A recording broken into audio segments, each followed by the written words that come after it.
Evet dostlar, sevgili Onur Akay'la yaklaşık 2-2,5 aylık bir süreç sonunda canlı yayında birlikteyiz. Onurcuğum hoş geldin yayınıma. Hoş bulduk Bilal abicim. Vallahi şükür Bilal Özcan'la kavuşturana diyeyim. Böyle başlayalım. Evet, Evet, ayrılıkları olmasa kavuşmaların tadı da olmuyor ama böyle ayrılıkları olmasın inşallah bir daha. Ee, Böyle ara sıra özlemek için belki biraz ayrı kalınabilir. İşler olur, güçler olur. Yine böyle güzel buluşalım her zaman inşallah. Bir daha da yaşamayalım. Sen de Bilal abicim, sana da çok geçmiş olsun. sana da çok geçmiş olsun. İkimizin de Çok yaşadığı çok teşekkür ederim. çok kötüydü. Ben de çok teşekkür ederim. Değerli dostlar her gün soruyordunuz İşte böyle bana. izler kaldı Bilal Ay, abicim. İşte geç- görünüyordur belki. görüyorum Artık geçecek, ne yapalım? geçecek, Onlar da zamanla geçerse geçecek bakalım. Evet. geçecek inşallah. Nelida Manzano, Hola Nelida Deste Arjantina ve diğer bütün dostlar, sevgili moderatörlerim, hepiniz hoş geldiniz. Nelida Manzano, özel abonem Arjantin'den yine yazıyor bize sağ olsun Evet. ve bütün dostlar buradalar. Bu akşam, bugün güzel bir yayın bizi bekliyor dostlar. Afra Saraçoğlu ve Mert Ramazan Demir'le ilgili Onur Akay'ın söyleyeceği çok önemli ayrıntılar var arkadaşlar. Konuşacağız. Dün Mustafa Ağdağ konuk almıştım. Afra'yla ve Mert'le en çok röportaj yapan ve en sevilen muhabir Mustafa Ağdağ. Evet. Onur da çok iyi tanıyor kendisini ve zaman Çok başarılı. Tabii çok başarılıdır. zaman zaman Bizim ödül törenimize de gelmişti. Biz de hep konuşuruz, sohbet Heh, ederiz zaman zaman. Tabii. zaman zaman Onur'la da telefonla konuşurlar. İstişarede de bulunurlar. Çeşitli magazin konularında biliyorum, bana anlatıyorlar. Ee, Onur Akay da dünkü yayını izlemiş bu sabah tekrardan ve onun da hem yayınla ilgili söyleyecekleri var hem de kendi fikirleri, kendi düşünceleri var. Beni şok etti. Bakalım sizler ne olacaksınız, ne yapacaksınız? Hepsini konuşacağız. İyi Ben Bilal dileklerinizi abicim geçmiş olsun diyenlere tekrar teşekkür ediyorum. Hoş geldiniz diyenlere. Ben de çok mutlu oldum sizlerle birlikte olmaktan. O güzel duaları, dilekleri için, gönderdikleri mesajlar için, her şey için çok teşekkür ediyorum. En başta bunu söylemek isterim. her zamanki gibi son derece kibar, son derece naziksin sevgili Onur Akay. Hep beraber olalım inşallah. Hiç ayrılmayalım. Amin. Hem dost olarak hem meslektaş olarak hem böyle yayınlarda hep her şey istediğimiz gibi gitsin. Sizlerin de dostlar hiç Amin. başınıza bir kaza, bir bela hiç gelmesin. Allah hepinizi korusun, hepimizi korusun dedikten sonra lütfen beğen yapmayı ihmal etmeyin. Peşin peşin söylüyorum, unutuyorum sonra ve bizi abone olarak takip ederseniz çok memnun oluruz. İzleyenlerinin yarısından fazlasının YouTube bana canlı yayını izleyenlerin yarısından fazlasının abone olmayanlar olduğunu söylüyor. Hemen hemen her yayından sonra kontrol ettiğimde abone olursanız bize önemli bir katkıda bulunuyorsunuz. Büyümemize, yayınlarımızın daha çok izlenmesine ve algoritmanın bize daha olumlu bakmasına katkıda bulunuyorsunuz. Madem izliyorsunuz, magazini seviyorsunuz, abone olun lütfen dostlar dedikten sonra sevgili Onur Akay, sözü sana bırakacağım. İlk konumuza ilk konumuza geçelim. Tabii. Sen Banu Alkan'ı çok çok iyi tanıyorsun. Bir zamanların çok önemli bir oyuncusu, Türkiye'nin en güzel kadınlarından biriydi. Banu Alkan'la ilgili ilginç bir haber var. Bunu sana sormak istiyorum. Banu Alkan aynı zamanda televizyonda da programlarda görüyoruz. Kendisi Tabii. Afrodit. Hala da çok güzel Bilal abicim vallahi. Hala Ee, maşallah. evet, evet. Afrodit'imiz bir tanedir. Oturduğu evin aidatlarını ödeyemeyince evden çıkarılmış Banu Alkan. Bu haber Habertürk televizyonunda ekrana geldi ve Sözcü gazetesinde okudum. Aidatları ödemediği gerekçesiyle davalık olmuş. Dava sonuçlanmadan evi tahliye edip anahtarları ev sahibine vermiş. Çünkü e, Banu Alkan'ın kardeşi Neziha Pekduyar'ın evi kiraladığı ortaya çıkmış. Kiralayan, sözleşmeye imza atan değil de Banu Alkan'ın oturduğu anlaşılınca zaten hukuken ev sahibi isteyince evi tahliye etmesi lazım. Mahkeme de öyle söylemiş ve, peki nasıl oluyor da Banu Alkan, aidatlarını ödeyemiyor? Bilal abicim, şimdi senle biz her hafta bu canlı yayınlarımızı yaptığımız zaman bir iki saat önceden konuşuruz biliyorsun. Konularımızı konuşuruz. İşte canlı yayın saatimizi konuşuruz. Sen bana bunu söyleyince kapatınca telefonu ben de yanlış bir şey olmasın diye haberlere baktıktan hemen sonra Banu ablayı aradım Oh, iyi telefonla. yaptın, iyi yaptın. Kendisinden, kendi ağzından her şeyi öğreneyim. Öyle canlı yayında söyleyeyim diye. Konuştuk, sohbet ettik. Sana da bana da geçmiş olsun dileklerini iletti. Çiçek, Ee, çiçek. Sağ olsun Banu, sağ olsun. evet ve şaşırdı duyunca. Yani Neziha Pekduyar, şimdi ben Bahar abla, yani kardeşi Bahar Hanım'ın diğer ismiymiş. Ben önce tabii Neziha ismini bilmediğim için Allah Allah dedim, haberde bir şey mi var acaba falan diye. Ama kardeşi Bahar'ın diğer ismi de Neziha'ymış. O doğru. Fakat Neziha Pekduyar diye ismi de geçiyor haberde. O ev, yani onun adıyla yapılan, kiralanan kontrattaki o ev 2 sene önce boşaltılmış. 2 senelik mevzu mu bu? 2 sene önce boşaltılmış ve böyle bir mevzu da olmamış. Öyle Kesinlikle. Böyle bir işte haberde anlatıldığı gibi aidatları ödemedi diye tahliye edildi. Zaten Banu abla orada oturmuyor şu anda ve de bir evi bitmek üzere Ömerli'de, Çekmeköy'de, ne güzel onun yer, tadilatıyla uğraşıyor. ne güzel yerdir orası. Evet, Çekmeköy. oraya Orman, yerleşti. orman. Aynen, Orman. tadilat yapılıyor ve yakında da buraya gelecekler. Bizim burada da evleri var biliyorsunuz. Burası da tadilat görecek. Evet. Birlikte vefat eden, Allah rahmet eylesin, benim de yakın dostum Osman Alkan'ı da ziyarete Allah gideceğim. Kesinlikle yalan dedi. Haberde ben avukat açıklama yapmış Banu ablacığım dedim. Hani dedi, nerede? Avukatın ismi bile yok Onurcuğum dedi. Bir baktım ki haberin kaynağına kadar hepsini araştırdım. Gerçekten avukat ismi de yazmıyor Bilal abicim. Allah Allah. Kim uğraşıyor Banu Alkan'la? Hala Vallahi çekemiyorlar Banu Alkan'ı. Hala evet, acaba yazan e, kişi birinin dedikodu yaptı. Biri yanlış bir duyum mu geldi, ben de bilmiyorum. Yani bu haberin doğru olmadığını ifade etti. O ev kardeşimin kiraladığı bir evdi. 2 yıl önce boşalttı orayı dedi. Allah Allah. O zaman Evet, kendisinin bana yaptığı açıklamadır bu. anladım. O zaman tekzip yollasın Banu Alkan buraya. Bu Sözcü gazetesinde ve Habertürk televizyonunda da yayınlanmış bu haber olarak. Sözcü de Habertürk televizyonunda. Sanırım Sabah gazetesi kaynaklı bir haber olarak yayılmış. Ben öyle A! okudum.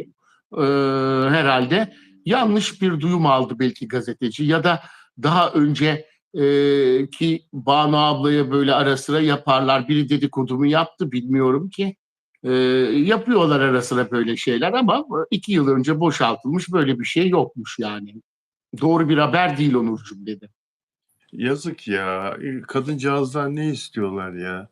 Yani, hayret, hayret. Şimdi bak ben bunu okudum ve dedim ki Allah Allah, bunu bir konuşalım.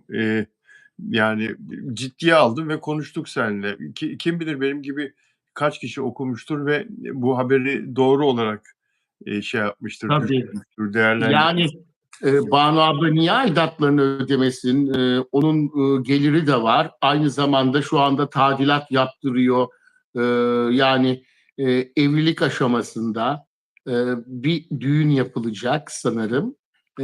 Eşiyle hem de iki evi, hem yazlığı hem de İstanbul'da o şeydeki, işte Çekmeköy'de dediğim yerdeki ev tadilatta, çok güzel bir ev. Sadece taşınmamız var bizim dedi, ama o evden değil. O ev 2 sene önce boşaltılmış.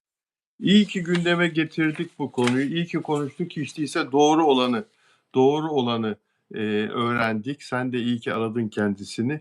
Peki, şimdi biraz evvel yayına girerken, sosyal medyaya düştü. Ben de hemen bir video çektim, Instagram hesabıma attım. Eee, Serkay Tütüncü ve Zeynep Bastık Paris'teler. Paris'te bugün biraz önce Zeynep Bastık'a sevdiği kadına evlenme teklif etti. Oyuncu Serkay Ne Tütüncü, güzel. evlilik teklif etti. Zeynep Bastık da "Evet." diye mutlulukla kabul etti. 2 yıldır birlikteler. Şarkıcı Zeynep Bastık ve, Serkay Tütüncü oyuncu. Bu Zeynep Bastık'ın daha önce bir evlilik geçmişti başından. Menajeri Tolga Akış'la 2021-2022 arasında bir evliliği olmuştu. Eee, Şunu soracağım sana, Zeynep Bastık mutsuz bir evlilikti Tolga Akış'la ama kendisini müzik, Evet, müzikte, müzik sektöründe zirveye çıkaran bir ilişki oldu Tolga Akış'la yaşadığı. Önce 3 sene bir flört ettiler, Tolga Akış'la. O dönemde Zeynep Bastık'ı, hem eğitti hem, yönlendirdi. Adeta yoğurdu Tolga Akış. Tolga Akış Türkiye'nin önemli reklamcılarındandır. evet. İ Yaratıcı sektörün önemli isimlerinden biridir ve Zeynep Bastık'ı adeta yarattı. Sonra evlendiler. Çok büyük paralar kazandılar birlikte. Çok güzel çıkış yaptı. Fakat evlilik yürümeyince boşandılar ve Zeynep Bastık'ın "Ben bir daha evlenmek mi, tövbe" filan dediğini duymuştum çevresinden. Ama 4 sene sonra yeniden evliliğe "evet" dedi. Senin yorumunu merak ediyorum. Yani kadın nasıl geri döner, tekrar evlenmek ister kadınlar? Bu aşkla, sevgiyle, çok sevilince mi tekrar evliliğe inancı geri geliyor sence? Yoksa ya, çocuk özlemi mi ağır basıyor, hormonlar mı onu bu yola itiyor? Ne düşünüyorsun Onur Akay? Bence ikisi de. Fakat, şöyle, Bilal abicim, şimdi, Tolga Akış, yani aynı piyasadan 2 insan, çok nadir görüyoruz böyle örnek çift olarak uzun yıllar bir arada olanları. Nadir. Yani mutlaka bir sorun çıkıyor. Aynı zamanda, Tolga Akış o kendisinin menajerliğini de yapıyor diye ben biliyordum, Tabii, bir ajans aracılığıyla. Tabii şimdi, bir sanatçının, sahneye çıkan bir sanatçının, birlikte olduğu kişi, eşi, veya sevgilisi, işte, aynı piyasada olunca bir müzisyen veya böyle, işte, reklam, menajerliğini yapan bir kişi olduğu zaman sorunlar yaşanıyor maalesef ki sahne sanatçılarında. Oyuncularda da yaşanıyor. İşte sahnelerden dolayı biliyoruz, bazı, gerekli sahneler oluyor, sorunlar oluyor. Sonra da tabii işine sarılıyor. "İşimden başka ben hiçbir şey istemiyorum, evlenmeyeceğim." diyor ama maalesef ki aşk bambaşka bir şey. O aşk gene de geliyor, kapıyı çalıyor. Ondan sonra da zaten, Bilal abicim, o dediğin gibi o annelik duygusu da ağır basar mutlaka. Eminim onun da bir katkısı vardır. Sonunda büyük konuşmamak lazım. Yeniden olabiliyor böyle şeyler. yeniden olabiliyor. Geçen sene, 2 yıldır çıkıyorlar. 2024'ten bu yana. Geçen sene sorduklarında muhabir arkadaşlar, "Evlilik düşünüyor musunuz?" diye Zeynep Bastık'a, "Canımız ne zaman isterse o zaman evleneceğiz. Biz böyle mutluyuz." demişti. Ama tabii ki, bir şey her şey çok güzel olunca insanlar şartlanıyor demek ki gençler, değil mi? Aileler de var çünkü. Tabii, Ailelerin de isteği önemli, ve o evlilik yoluna giriliyor. Her şey güzel gidiyor. tabii. Aileler de baskı yapıyor, evlenmesini istiyor, sanatçıların. Anneleri, babaları. Birçok evlenmeyen sanatçımız da var biliyorsunuz. Tabii, Çocuk sahibi olsun, evlensin, ileride yalnız kalmasın diye baskı yapan anneler, babalar çok fazla var. çok fazla var. Evet, mutluluk dileyelim, mutluluk dileyelim. Çok mutlu olsunlar. Tabii, mutlu olsunlar inşallah. Güzel de bir yerde olmuş, Paris gibi. Evet. Paris'te, evet, evet. Peki, soruyorlar bize. Önce şunu söyleyeyim Onurcuğum, ikimize de çok geçmiş olsun yazıyorlar. Devamlı dostlar, sağ olsunlar, Çok eksik teşekkür olmasınlar. ederim. Çok teşekkür ediyoruz herkese, arkadaşlar. Tabii. Sevgili Onur Akay da çok acı yaşadı bu kısa süre içinde. Ben de, çok sarsıldım ama, hepsini atlattık dostlar. İşte birlikteyiz. Peki, eee, Serenay Sarıkaya ve Mert Demir, eee, 3 yıldır birlikteler. PR ilişkisi filan deniyordu ama, Ben gö de demiştim, hatta basına yansımıştı. evet, Eee, Serenay Sarıkaya'nın müzikle ilgili çalışmalarından dolayı onunla bir araya geldiğini ve bir PR ilişkisi olduğunu çok önemli kaynaklar bana her zaman söylemişti. Hatta ben yazdığımda Bilal abicim, sen de televizyon ekranlarında yine magazin yorumculuğu da yapıyordun bir gazeteci olarak ve orada benim bu yazımdan da bahsetmiştin. tabii, tabii, çok iyi hatırlıyorum. Sonra senden rica etmiştim, programa katılmıştın, benim yayınıma katılmıştın. Eee, Evet, eee, orada da orada konuşmuştuk da tatilde. Tabii. orada da anlatmıştın. Çok sağlam müzik sektöründe çok sağlam yapımcılardan, kaynaklardan duyduğunu. Duyduğumu, fakat bu kadar PR olması imkansız. Bence PR olarak başlayıp birbirlerini sevdiler herhalde. Birbirine PR olarak ya, şu mesela, yani, şimdi Ama geçen PR olarak başladı. Yani o ona şan dersi, müzikle ilgili eserler, stüdyoda daha iyi okumasını gösteren nefes, diyafram, şan çalışmaları için bir araya gelirlerken o da biraz konuyu böyle reklam da yaptılar. İstediler herhalde Serenay Sarıkaya'dan, ki bana çok önemli kaynaklar söylemişti. Sonradan demek ki aşk başladı. Yani bu kadar PR böyle sürmezdi.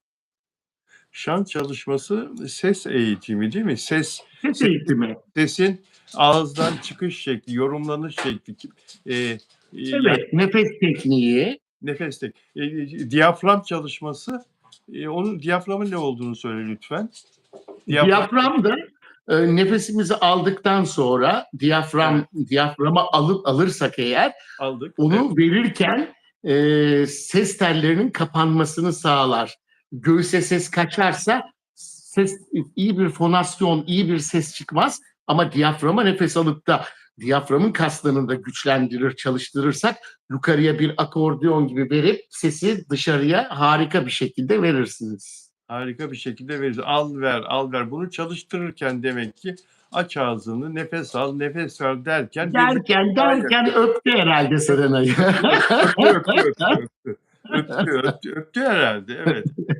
Beraber Sarıkaya'yla, böyle yakınlaşma oldu. Peki, Tabii, şimdi zaten müzik derslerinde musiki hocalarının da evlendiği öğrenciler çok duydum ben. Ara sıra bu musiki derslerinde de oluyor. Kayahan'la İpek Acar öyle tanıştı ya. Mesela tabii, tabii. İpek Acar Ön, Kayahan'la öğrenci olarak başlamıştı.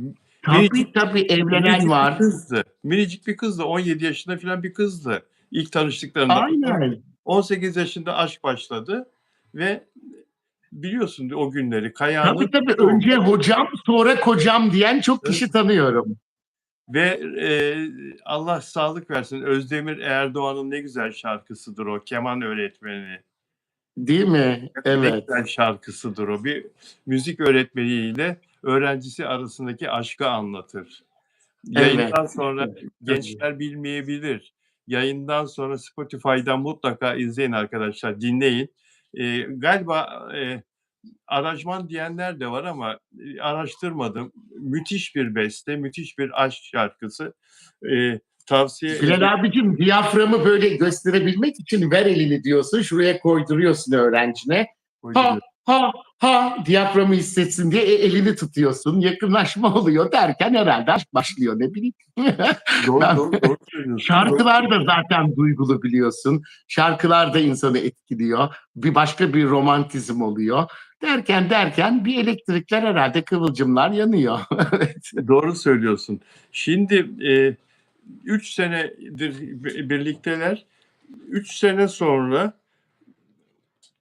önceki gün, bir, partiye katılıyorlar birlikte. Netflix'te, Serenay Sarıkaya'nın dizisinin gösterim, etkinliğine katılıyorlar ve orada karaoke yapıyor Mert Demir. Çok sevilen şarkısını, Gözlerime Bak şarkısını söylerken birlikte dans ediyorlar. O dansın muhteşemliği, sanki 10 gün olmuş çıkmaya başlayan bir çift gibi. Birbirlerine olan Değil mi? aşkları, bakışları, değil mi? Mert Demir, Serenay'ın böyle kafasını tutarak, gözlerinin içine bakarak şarkıyı söylerken ahenkle aynı ritmi tutturup dans etmeleri filan. Ya bunlar hakikaten çok güzel şeyler değil mi? Çok çok güzel. Bakalım, yani ben onlardan bir evlilik planı bekliyorum. Duyacağız gibi yakınlarda. Ben bunu daha önce aldım, böyle bir duyum, ama ben Öyle mi? hala inanmıyordum. Yani ne bileyim, hep bana böyle şey geliyordu. Ee, Mert Demir'in evlenmek istediğini söylemiş, teklif bile etmiş dediler bana. Ben yazmadım bunu ama çok oldu benim bunu duyalı. Yani belki böyle bir şeyler olabilir Bilal abicim. Çünkü artık ben bile inanıyorum. Yani ben tabii artık inanıyorum. Ben bile onun PR olarak, demek ki, çünkü söyleyen kaynaklar çok sağlamdı. Hani bir duyum olsa tamam diyeceğim. PR olarak başlayıp aşk, yani bir müzik dersiyle aşk başladı bence. Oyuncu Serenay Sarıkaya ve şarkıcı Mert Demir'den söz ediyoruz. Bizi dünyanın çeşitli köşelerinden izleyen seyircilerimiz için bu bilgiyi veriyorum. Elbette onlar da tanıyorlardır ama ben yine de hatırlatayım. Ve bugün Nişantaşı'nda, İstanbul'un Nişantaşı semtinde el ele yine görüntülendiler. Bir güzellik merkezinden birlikte çıkarlarken yine bir mutluluk fotoğrafı geldi önümüze. Ama sen o haberi istersen yaz ya. O güzel bir haber o. Evlilik teklif etti, kabul Ama şimdi etti. tabii Ha? ne oldu bilemiyorum. Biraz zaman üstünden bayağı geçti. Ben tekrar bir konuyu araştırayım bir dahaki canlı yayınımız için. Bakalım durumlar nasıl? Benim onlara yakın kaynaklarım var. Evet. Serenay Sarıkaya da dolu dolu gençliğini yaşamış, şöhret olduktan sonra 18 yaşında genç yaşta şöhrete ulaştı. Bugüne kadar herhalde 33-34 yaşında dolu dolu, Allah daha da sağlık versin, mutluluk versin ama yaşamış bir insan ve karşısına çok sevdiği bir erkek çıktığı için bir annelik özlemi de, hep ben bunu söylüyorum ama dünya Evet. hayatın gerçeği, sevdiği insanı da gerçekleştirmek isteyebilir. O yüzden sen haklı çıkabilirsin. İkisi de Sonuçta zor şeyler yaşadı. Afra da Serenay da. Şimdi ikisi de büyük starı Türkiye'nin. En zirvedeki oyuncuları. İkisinin de çocukluğunu biliyorum. Ne ilginç Bilal abicim, şans. Biri Akçay'dan, biri Ankara'dan. ne güzel ya. Evet, Serenay Sarıkaya'nın babasını bana sen anlatmıştın. evet, evet, Ankara'da mahallenin bakkalıydı demiştin. evet, Sarıkaya evet. bakkaliye demiştin. Geçen gün Serenay Sarıkaya hayatta ilk kez babasının fotoğrafını paylaştı. Serenay'ın evinde masa başında oturmuş adamcağız bir şeyle ilgileniyor. Hemen aklıma sen geldin. Evet, evet. Sen geldin. İşte onun da annesiyle babasında ayrılık olmuştu evliliklerinde. Evet. İşte bazı sıkıntıları oldu küçük yaşlarda. Afra'nın da aynı. Ama ikisi de çok çok böyle Türkiye'nin en başarılı oyuncuları oldular. Ve ikisi de babasıyla ilgileniyor. Yıllar sonra da olsa Evet, babalarına evet. sahip çıktılar. Babalarıyla mutluluklarını paylaşıyorlar, günlerini paylaşıyorlar. Zaman zaman Afra Amerika'ya gidiyor. Serenay babasını işte bak evinde ağırlıyor filan. İkisi de Tabii. hayırlı evlat. Erkeklerde, babalarda biraz yaramazlık onlarda. Peki, Olabiliyor tabii. evet. Peki, ya senin hiç başına geldi mi? Hiç böyle sen sahneye çıkan, sürekli olarak şarkılar söyleyen, çalışan, işten işe koşturan bir dönem öyleydin. Şimdi biraz dinlenmeye vakit ayırıyorsun kendine de. Hiç böyle kuliste filan bir şeyin çalındı mı? Bir yüzüğün, kolyen, ne bileyim ben, cep telefonu. Hiç başına böyle bir şey geldi mi? Çok geldi Bilal abicim.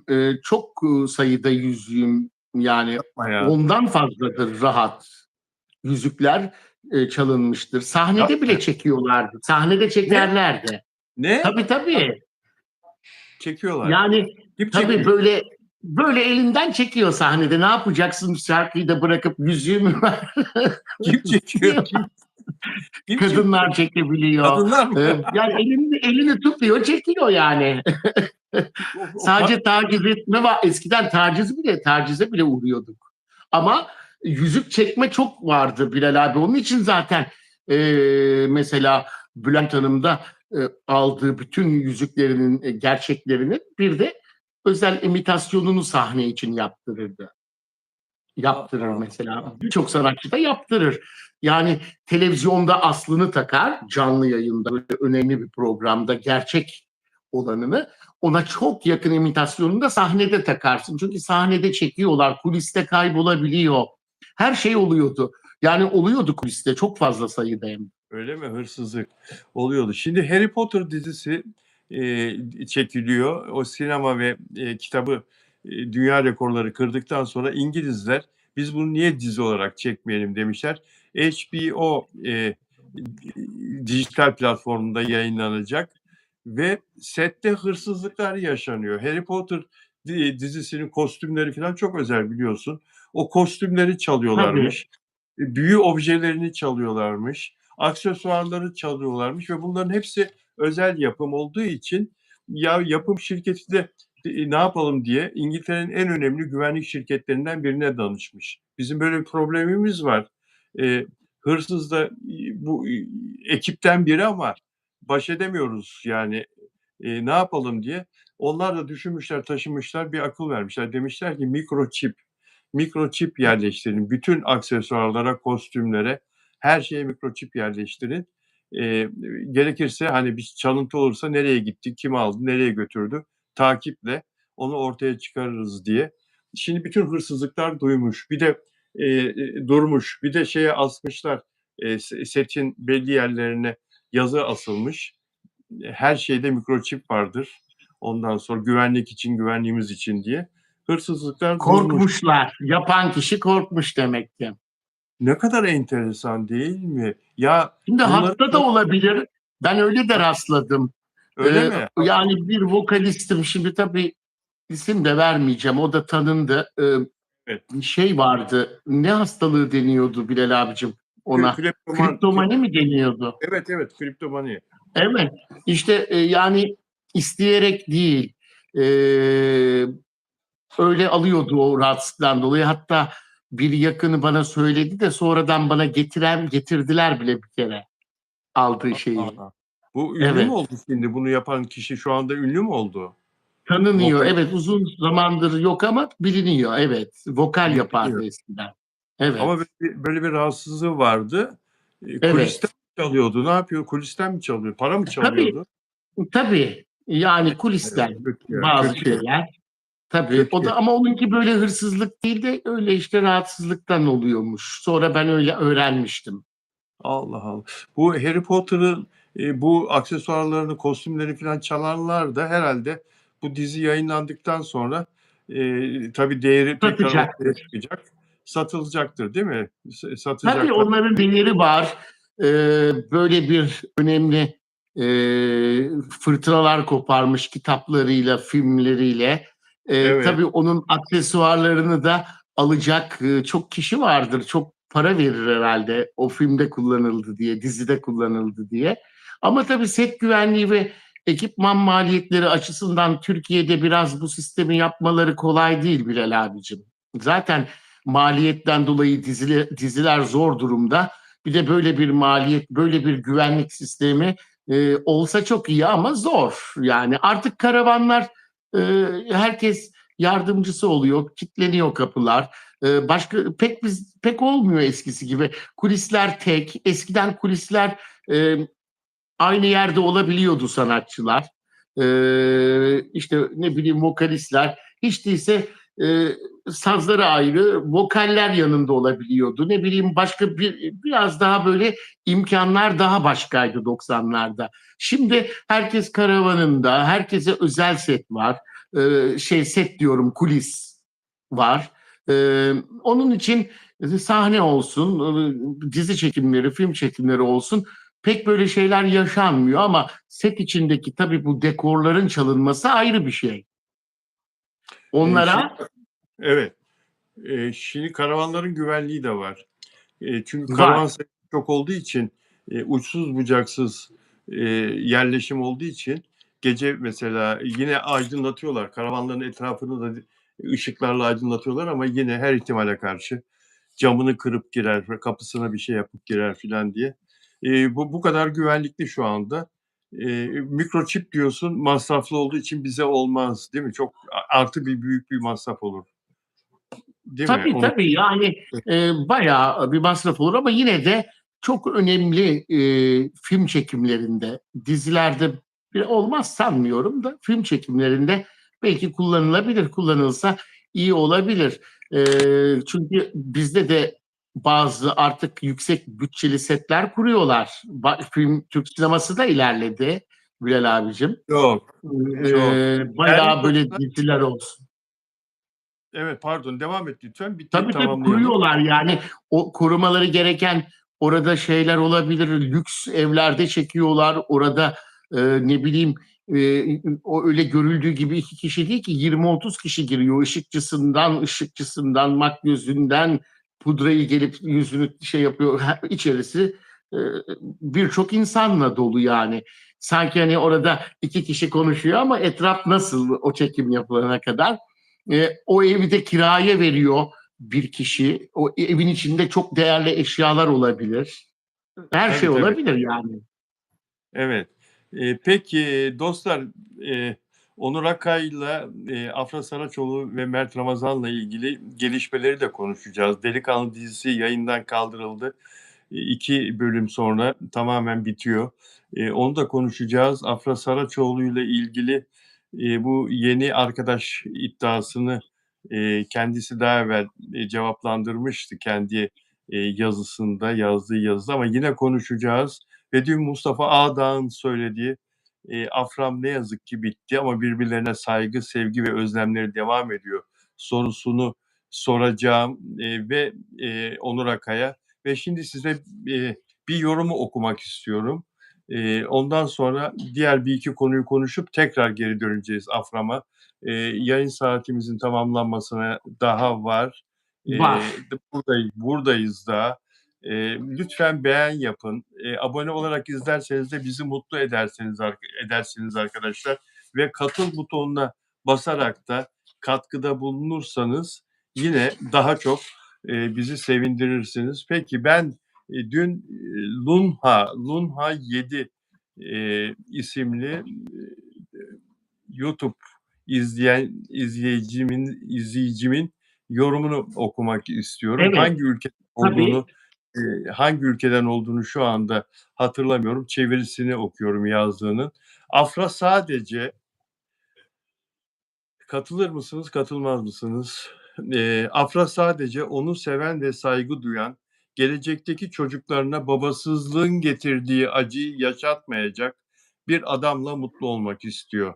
Bence Afra için fiziksel görünüm önemli değil. O sadece onu seven, sadık ve saygı duyan, flört etmeyen ve sadece ona bakan bir adam istiyor. Afra hiç sahip olamadığı aile birliğini özlüyor. Kendisi ve gelecekteki çocuklarıyla uzun yıllar birlikte olmaya istekli bir adam istiyor ve bu adamı oyuncular arasında bulamayacak. Çünkü onlar başrollerine çok çabuk aşık oluyorlar. Yani partnerlerine. Afra'ya çok fazla istikrar ve sevgi diliyorum. Saygı ve sevgi görmesini temenni ediyorum. Ben çok beğendim. Senin düşünceni sormak istiyorum Onur. Şimdi Afra'yı aslında tanımış. Doğru yazıyor. Bu yazan kim? Bir yazar mı yoksa bir Yurt dışından takipçi? yurt dışından bir izleyenimiz, bir takipçimiz. Ama yani çok güzel analiz etmiş. Afra'nın öyle istekleri var Bilal abicim. Fakat yani bulabilir. Bence Mert de onu bulduğunu düşündü. Hala da düşünüyor bence. Çünkü Mert'i yanlış gösterdiler. Yani Mert'in öyle bir herkese aşık olmadı yani partnerine olsun. Birçok kişiyle de dizide çekiyor da hala. Ee, işte birkaç da magazin olaylarında, barlarda görüyorduk falan. Ama böyle değildi yani. Farklı anlatılıyordu. Ama doğru analiz etmiş yani. Evet, çok doğru. Güzel bir analiz. Evet, bunu beğendim ve bunu arada, konuşmak istedim. Senin fikrini sormak istedim. Şimdi Hadise yeni albümünü tanıttı. Hadise'nin yeni albüm tanıtımına, eee, Aleyna Tilki damgasını vurdu.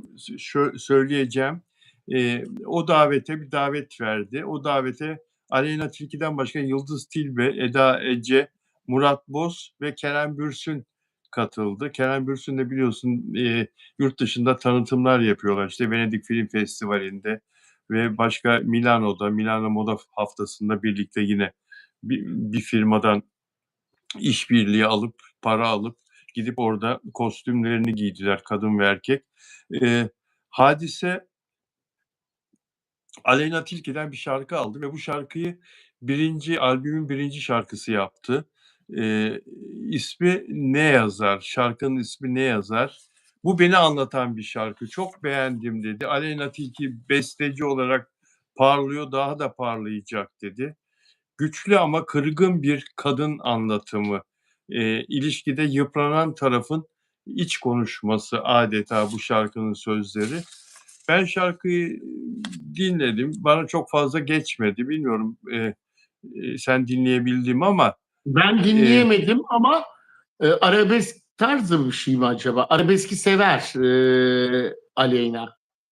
Aleyna arabeski sever. Yani arabesk ama pop altyapısı var. Yani pop Yapısı. altyapısı. Konu arabesk. Sözleri de bana çok geçmedi. Konu olarak baktığın zaman, benim anlattığım şekilde baktığın zaman bir, haksızlığa uğramış, bir dram yaşamış bir kadının hikâyesi gibi böyle. Güzel geliyor kulağa ama şarkıyı, yani, çok beğenmedim ya. Çok Evet, beğenmedim. ben dinlemedim, vaktim olmadı ama dinleyeceğim bakalım. Daha önce de Aleyna'nın böyle çalışmaları olmuştu. Tabii, Besteci. besteci de söz yazarı da belli bir şeyleri yaşadıktan sonra olgunlaşıyor şiirler ve şarkılar. Aleyna'nın yaşı küçük, yeni yeni daha büyüyor, daha çok şey yaşayacak ve zamanla da daha olgun besteler yapacak ama yıllar önce işte Emrah Karaduman'la çalışırken bir Dipsiz Kuyum diye bir şarkı yapmışlardı. İnşallah o tarz şeyler olmaz. Eski bir şarkıya böyle yakınlığı çok fazlaydı. Hatta e, Dipsiz Kuyu'yu hatırlıyorum, evet. evet, Hatırlıyorum, evet. Güzel bir inşallah şarkıydı. öyle şeyler olmasın. Kendi duygularıyla yapsın yeterli. Ve de Ha, çok o bir başarılı bir alıntıydı. Bir sanatçı de ruhu taşıyan biri zaten. evet, sen onu o dönemde ortaya çıkarmıştın. O bir esinlenme Tabii. olmuştu o şarkı. Özgün Esinlenmenin bir şarkı değil. ilerisindeydi. Esinlenme Öyle mi? olsa iyi. Yani Öyle mi? birebirdi. Ya! MESAM Teknik Bilim Kurulu belgeleriyle ben paylaşmıştım her şeyi. 100.000 liralık A! tazminat davası açılmıştı kendilerine.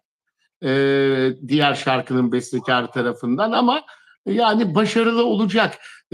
Duygusu çok güzel, sesi güzel ve onun kendi duygularıyla yarattığı şeyler olgunlaşacak. İleri yaşta daha da başarılı şeylere imza atacak. Yani kendi yazsın, ne yazar, gönül yazar desin, işte bak oldu. Ne yazar gönül yazar diyor ya. Onur Akay, sevgili Onur Akay. Aras Bulut İynemli'yi beğenir misin bilmiyorum oyuncu olarak ama özledik kendisini. Beğeniyorum. Beğeniyorsun. Bir Netflix dizisiyle setlere geri dönüyor. Partneri ise, Nilperi Şahinkaya. Onun hanımını, karısını Hmm. oynayacak. Bu 2 oyuncu bir döneme damga vuran Öyle Bir Geçer Zaman Ki dizisinde de kuzen rolündeydiler. Şimdi bu oynayacakları dizi de, tüm dünyada fenomen haline gelen Lost'un benzeri, ondan esinlenilmiş Hmm. Evet. aslında. Eee, Aras Bulut İynemli'ye ihtiyaç var ya. İyi oyunculara ihtiyaç var değil mi? Yani oynasın Tabii. ya. Tabii. Ee, Yani yani e, Türkiye'de de son yıllarda çok değerli hem bayan hem erkek oyuncular yetişti. Aslında yani böyle birazcık da yurt dışındaki artık bu platformlar var Bilal abicim. O dizilerin orijinalini izliyor herkes. Aslında taklit etme yerine yepyeni şeyler, yepyeni projeler, yepyeni e, yani konular bulmaları gerekiyor. İşte bu konu o kadar önemli ki senaryo nedeniyle de diziler reyting almıyor. Ne kadar ünlü, ne kadar star olursa olsun, oyuncunun ne kadar hayranı olursa olsun, işte Mert Ramazan Demir de yaşadı. Yani senaryo önemli bence. Mert Ramazan Demir'in Delikanlı dizisinin yayından kaldırılmasına geçelim şimdi o zaman. Çok güzel temas ettin. Hep başından beri söyledik, değil mi? Senaryo çok önemli diye. Sebeplerinden önemli bir sebep de Mert Ramazan Demir'in dizisinin kaldırılması senaryo değil mi? Tabii Senaryodaki yani o çok fazla, yani birdenbire, yani birdenbire böyle işte kenar mahallede birdenbire ne bileyim çok zengin, nasıl zengin oldu ama nasıl, yani birden taksici, birden e, en zengin. Yani çok ilginç, seyirci de bir tuhaf oldu. Bir anda eski yıllardaki diziler gibi aslında hoşuma gitti başladığında böyle. Eskiye özlem var. Birkaç da öyle dizi de başladı Türkiye'de işte. Onlar gibi güzel dedim ben. Sonra ama diğer bölümde, ikinci bölümde her şey bir bambaşka değişti tabii. Mert'in ama oyunculuğu çok başarılı, çok güzel aslında. Fakat birazcık daha farklı bir senaryo yapılsaydı daha çok merak uyandırabilirdi, daha ilgi görebilirdi. Onurcuğum, sen, ben ve bizi izleyen insanlar, on binler, kendi işimizi yaparken ne kadar titizleniyoruz. Kendi çapımızda. Bizim işlerimizin bütçesi, bu dizilerde yapımcıların kazandığı bütçenin yanında devede kulak. Ama işimize ne kadar titizleniyoruz hata yapmamak için. Hem kendi adımıza hem bizi izleyenler adına ne kadar önem veriyoruz. Dersimizi çalışıyoruz. Oturup ben şu yayınlar için günde 4-5 saat hakikaten çalışıyorum yani. Eee, Tabii ben de kişinin kendisine eğer ulaşamıyorsam en yakın kaynağa ulaşmaya çalışırım. İşte bugün mesela kendisine ulaştım, Banu ablaya. Bunun gibi Evet, e, evet. birçok, söylemesem de şimdi kendisine ulaştığımda çok kişi vardır Bilal abicim. Tabii çok önem veriyoruz. Çok doğru diyorsun. Evet. Şimdi aklım almıyor. OGM Production gibi, eee, çok büyük bir firma, başarılı ve başarısız pek çok iş yapan bir firma, yurt dışında işbirliklerine kalkışan, İspanya'da şimdi yeni imzaladılar daha bir işbirliği, bir yapım şirketiyle filan.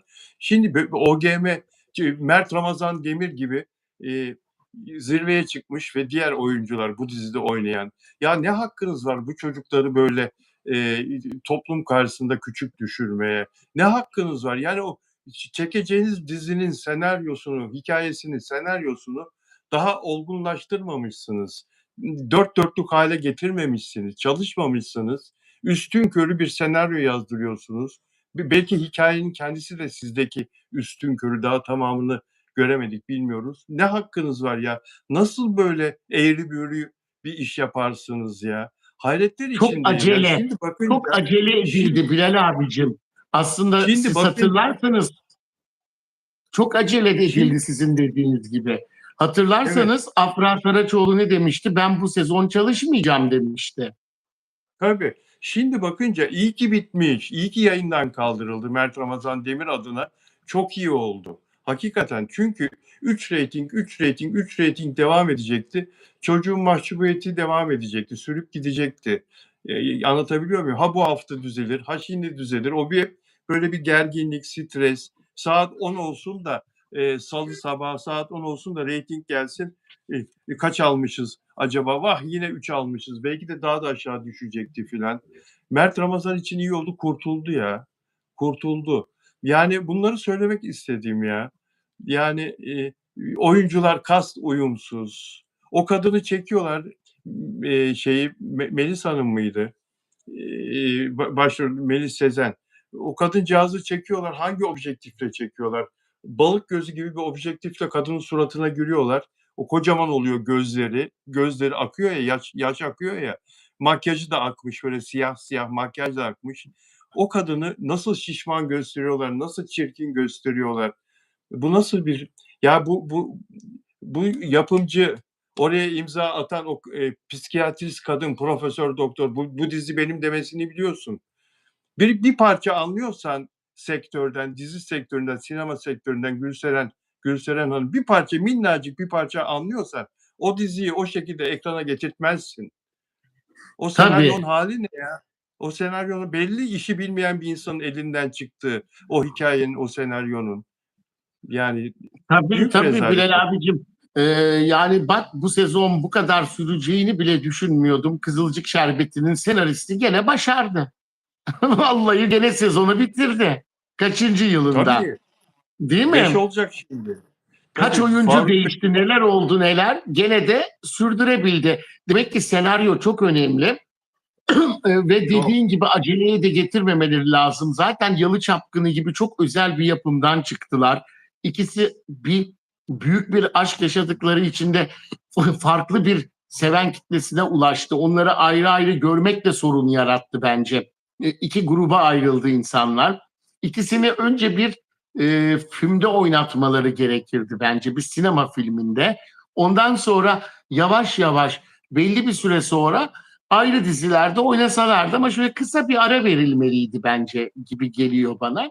Yine diğer tarafta dijitalde yapabilirlerdi çalışmalar. Zaten dijitalde aylarca top 10'da bir numara olarak kaldı e, Mert Ramazan Demir. Çok büyük bir izlenme dünya listelerine girdi.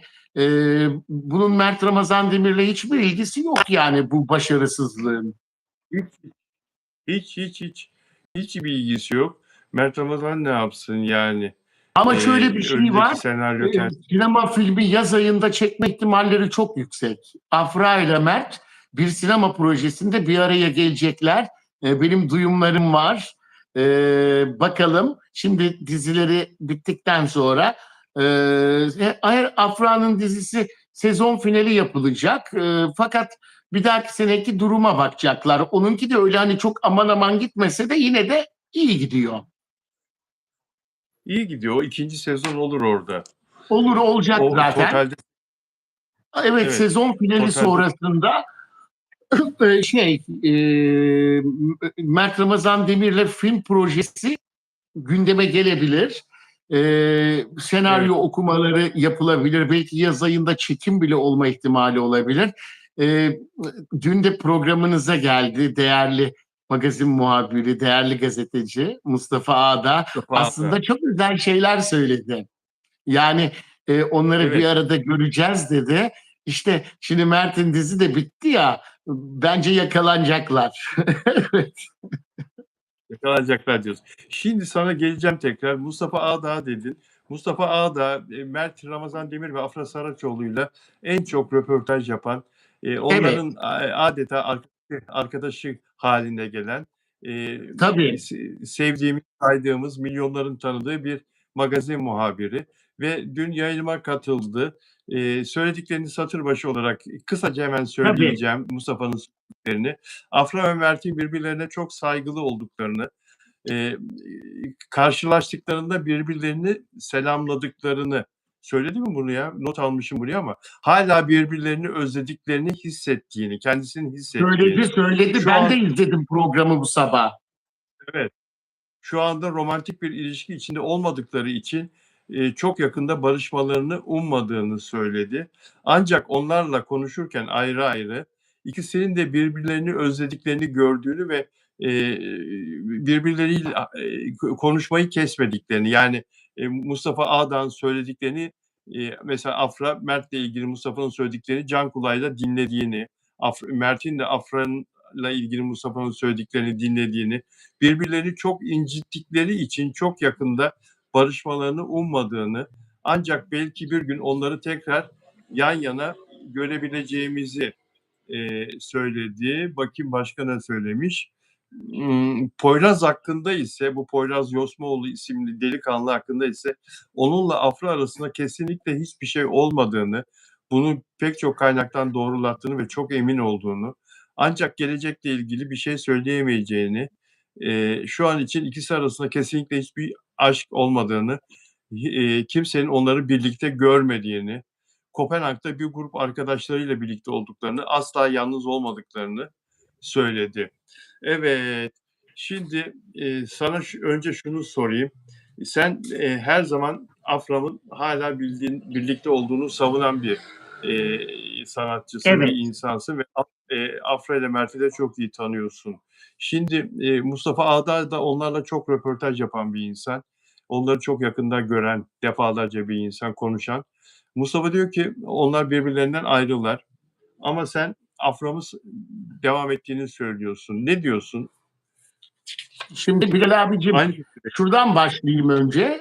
O isim, iş insanı olan Poyraz Bosnaoğlu. Poyraz Bey. Evet. Ben zaten yazmıştım, hemen duyurmuştum. Bir arkadaş çevresinden dolayı, yani arkadaşının arkadaşı olarak tanışarak arkadaşı oluyorlar. Hatta Fenerbahçe muhabbetleri yaptıklarını yazımda dile getirmiştim. Siz de yayında yazıyı paylaşmıştınız izleyenlerle. Bilal abicim, duyunca dedikoduyu, hastayken yazmıştım ben o yazıyı. Yani yazayım dedim çünkü öyle bir şey yoktu, her yerde yazıyordu. Tabii işte onu doğrulamış. Ve de şöyle bir şey dedi dün Mustafa Ağda yayında, işte çok doğru. İşte neden sizin sorduğunuz soruları cevapladı. Çok da güzel sorular sordum Bilal abicim. Bir gazeteci işte onları Sağ sormalı. Yani bir muhabiri konuk etmeyi düşünmem, muhteşemsin. Her sağ ol. şeyi bu takipçilerimiz görsün, anlasın diye. Orada o kadar güzel bir şey söyledi ki, yapım firmasından bahsetti. Yapım firması istemediği için anlaşmaları olduğunu söyledi. Yani konuşamadıklarını, mecbur kaldıklarını, her şeyi konuşamadıklarını söyledi. İşte onun için onlar her şeyi muhabirlere de söyleyemezler. Muhabirlere ayrı görüneceksiniz. Birlikte değilsiniz bu sezon. İkiniz de aynı yapımda, farklı yapımlarda olsanız da aynı yapım firmasındasınız. Yeni partnerleriniz var.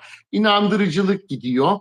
Mutlaka ayrılmış gibi göstereceksiniz. Onlar da muhabirlere o rolü de yapmak zorundalar. O kadar ilginç ki hem sette rol yapıyorlar, hem işte magazinde, kameralar önünde de rol yapmak zorunda kalıyorlar. İşte bak, hala da şeyi gitmemiş yani ümidi. Çünkü anlayabiliyor, hissediyor onların hala birbirini sevdiğini. Yani çünkü hala seviyorlar, hala sevdiğini, ayrı değiller ama öyle yansıtılıyor. Benim dediğim doğru çıkacak, el ele yakalayacağız. Şimdi Mert'in dizisi de final yaptı. Keşke yapmasaydı da işleri devam etseydi ama böyle bir şey oldu. Ne yapalım, kısmet. El ele çıkma ihtimalleri daha da yükseliyor, söyleyeyim. Yani Mustafa'ya iş çıktı bence, yakalayacak. Öyle mi diyorsun? El Evet, ele, evet. el ele göreceğiz. Ben Eee, ayrıldılar diye yani duysam çok söylerim. Niye saklayayım ki? Hani bana bunun bir kazancı yok ki, yani hani bir aradalar demek, ne başka sevgilisi olur onu konuşuruz Afra'nın. Başka sevgilisi olur Mert'in, onu konuşuruz.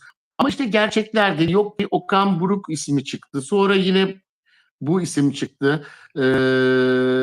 Yosmaoğlu ismi. Hep böyle biraz da futbol dünyasına yakın kişilerle Afra arkadaşlık yapmayı sever. Aynı masada oturduğu insanlarla da yazıyorlar. Bunları, o şeyler de yapıyor sosyal medyada. Anti fanlar dedikleri kişiler de gündeme getiriyor. Bu sefer de artık e, herhalde gerçek zannediyorlar. Magazin yorumcularına kadar çünkü ulaşıp şöyle şöyle gördük, böyle böyle yaptılar. İşte orada birlikte otelde kalmışlar. Bu onun için deyince ne yapsın, yorumcular da bu iddiaları dile getiriyorlar. Aşk varmış gibi. Böyle de Türkiye'de magazin gündemine geliyor. Ama ben Bilal abicim, ayrılmadıklarını buradan tekrar etmek isterim Bilal Özcan TV'den. Tüm Afran fanları mutlu olsun. Çünkü ayrılsalar söylerim yani. Daha önce ayrıldılar biliyorsunuz. Ayrılmadılar değil, ayrılıklar yaşandı. Hep de söyledik Bilal abicim. Hepsini de anladık. evet, ağzın bal yesin. Caner burada moderatörüm ve özel abonem Caner, Yalı Çapkını iyi senaryo değil, Mert Afra ayakta tuttu diziyi. Evet, doğru söylüyorsun. Yalı Çapkını, Evet. evet, Mert'le Afra Ben sayesinde de ayakta Caner'e tuttu. teşekkür ederim. Geçmiş olsun demiş. Aramıza hoş Evet. geldin Onur abi demiş. Çok teşekkür ederim Caner. İnşallah güzel canlı yayınlarda hep beraber olacağız. Evet. Sevgili Onur Akay, çok güzel şeyler söyledin. Çok güzel, değerlendirmelerde bulundun. Çok güzel yorumlar yaptın, ve Afra'yla, Mert'i sevenleri, Afram, sevenlerini de ümitlendirdin, mutlu ettin. Bir Onların de birlikte büyük olduğunu. sevgiden Bilal abicim çok büyük bir aşk yaşadılar. İlk zaten Bilal Özcan TV ekranlarından duyurduk biz bunu yıllar önce Evet, Türkiye'ye. Yani şüpheler o zaman bütün magazin gündemine düştü. O tarihten beri büyük de sorunlar yaşadılar. Birbirini çok sevmek de büyük kıskançlıklar yaratıyor. Muhabirler de bunları gördü yani yaşadı hep beraber. Her şeyi yazamasalar da çünkü onlar da özel de tanışıyorlar, konuşuyorlar, görüşüyorlar. Onun için sıkıntılarından dolayı insanlar onlara ayrılmış gibi de düşünenler de çok fazla sayıda var. Ama güzel bu gizliyorlar. Poyraz. Bu son ayrı dizilerde olunca daha iyi gizlediler. Çünkü çok az görüşebildiler. Setler çok yoğun. Yani Çok doğru. ondan dolayı daha çok sakladılar. Rahat Evet, sakladılar. Bu Poyraz'ı, fişekleyenler de bu Poyraz'ın, Afra Saraçoğlu'yla özel arkadaşlığı olduğunu, ısrarla yayanlar da o zaman, Afram'ı istemeyenler, antiler, değil mi? Yani Tabii, onların mutluluğunu tabii. istemeyenler, onları isteyenler, bu Poyraz bahanesiyle onları yaralamak, onları, zor duruma düşürmek isteyenler. Ama burada artık, yani, insanlar da diyorlar ki, "Ya Mert, tut artık elinden Afra'nın tut artık elinden ya. Tabii, Yeter, tabii her artık şeye rağmen yeter." He? yani artık Her şeye böyle bir şey olması gerekiyor. Bence artık yapım da karışmayacak gibi geliyor önümüzdeki zamanlarda. Şimdi zaten geldi sezon bitecek az kaldı. Yaz tatili başlayacak. Bence bu yaz Afran fanları mutlu olacak. Ben öyle düşünüyorum. yapım kendi işine baksın ya. Çok kötü, berbat bir senaryoyla dizi çekeceğine yapım doğru dürüst işini doğru dürüst yapsın ya. Yani Aslında senaryoyu onları doğru dürüst yap. engellemeseler, aşkınızı göz önünde yaşayın deseler, el ele çıkın deseler, onlar büyük aşk yaşadığını gösterse herkese, bence iki dizinin de reytingi yükselir. Yükselir değil mi? İki dizinin de Ben öyle reytingi düşünüyorum. yükselir. Onlar farklı sevildi bence. Ondan dolayı onu da izlerler, onu da izlerler bir aradalar diye. Şimdi böyle ayrı gibi gösterdikleri zaman Afra'yı sevenler onu izlemeyen bir kitle var, o izlemeyen bir kitle var. Böyle bölündü işte. Reytingler düştü. Mert Ramazan Demir'e hiçbir şey olmaz. Bize bir şey olmaz diye dizisi var diye bunu söylemiyorum. Hiçbir şey olmaz. Mert Ramazan Demir'in Yok. menajerinde böyle dosyalar bekliyordur. Dizi teklifleri, Tabii sinema tabii filmi tabii. teklifleri. Hiç tabii. Böyle dosyalar Artık bekliyordur. dünyaca Yani tanındılar Bilal abicim. Biz bile tabii. dünyaca tanındık onların yüzünden. Yani Dünyaca dünyanın her tanındılar. yerinden ne mesajlar alıyoruz yani.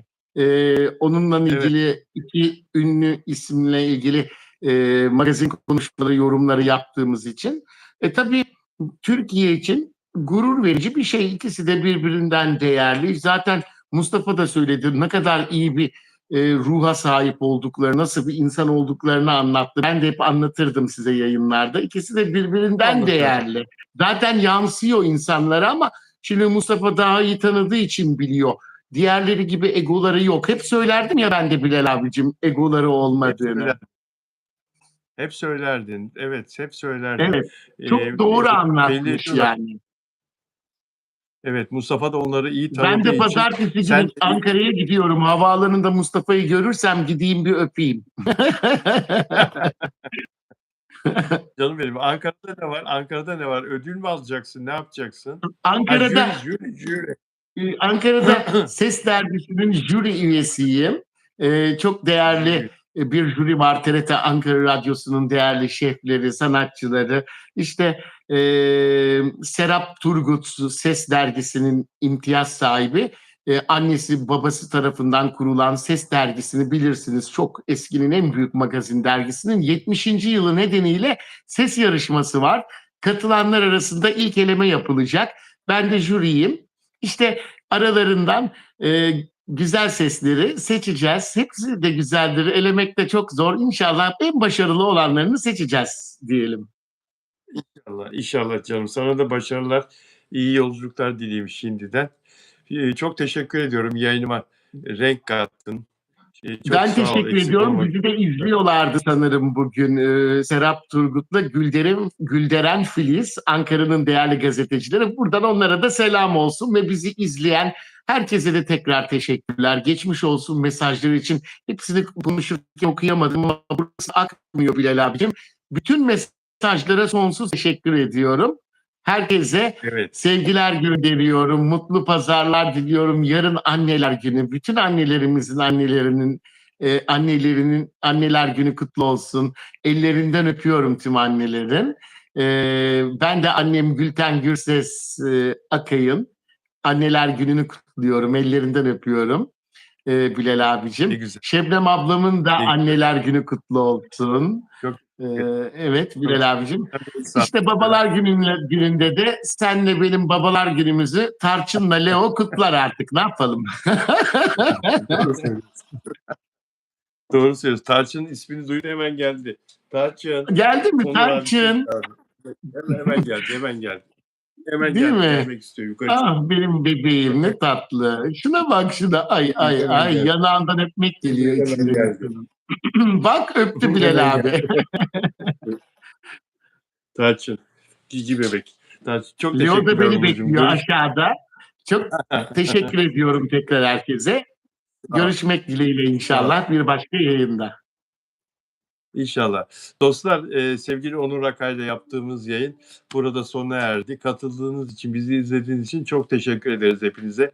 Yarın pazar günü sevgili Arzu Altıntaş konuğum olacak, ünlü televizyoncu. Yarın akşam saat 18'de görüşmek üzere. Sevgiyle kalın.